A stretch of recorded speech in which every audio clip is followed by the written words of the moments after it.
Hello, how are you? My name is Finivis MCG, but you can call me Professor Finn. Welcome to my classroom. Please, have a seat.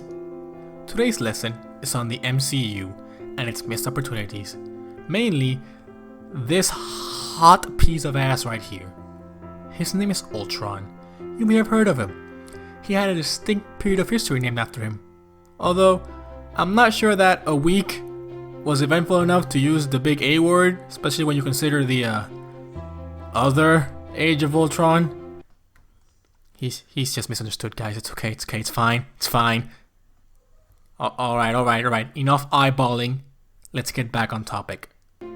A few days ago, depending on when I get off my lazy ass and actually finish this video, I had a debate on Twitter about Ultron. I was trying to point out that how if we simply switch the sexy purple guy with a sexy metal guy, the MCU would have been way more entertaining than it already is.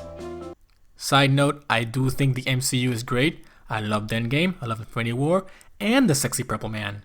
I'm not saying that the sexy purple man is a bad character. What I am saying is that Age of Ultron is an insult to Ultron.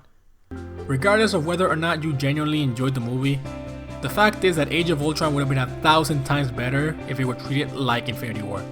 So, as a DC fanboy whose only knowledge of Ultron comes from the next Avengers movie and the occasional glance at the Marvel Wiki, I have the full authority and knowledge to prove just that. So, Ultron is a robot built by Tony Stark, Bruce Banner, Ant-Man, or some other smart guy, depending on which week of Ultron we're talking about here. In the MCU, he was built by Tony Stark and Bruce Banner in an attempt to have him do their job for them. So logically, under these terrible work conditions, Ultron unionized and went on a very peaceful protest with his fellow selves. Silver for Sonic 06 and some weird guy who runs so fast he ended up in the wrong movie. After some Twitter drama, Tony decided to fire Ultron and hire Vision instead, for reasons that hopefully have nothing to do with the color of his skin. So, Ultron, now unemployed, has to resort to a life of crime in order to make ends meet. Luckily, Carmen Sandiego taught him everything he needs to know, and he ends up stealing the entire city. Carmen would be proud. Now, let's take a moment and look at Age of Ultron, the comic book event. Ultron just fucking shows up one day, destroys the Earth and many of its heroes and villains in it, and that's the end of the prologue.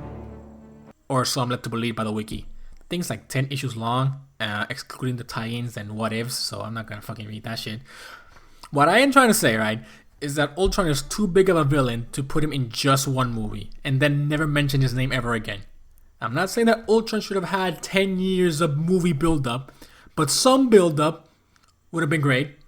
And most importantly, don't have his movie be a setup for a bunch of other movies. Yes, these movies need to be set up properly, and you can argue that it's because of Age of Ultron that these movies were successful as they were. Except for Dark World. We don't talk about that one. But at what cost? They wasted a great villain for the sake of another villain.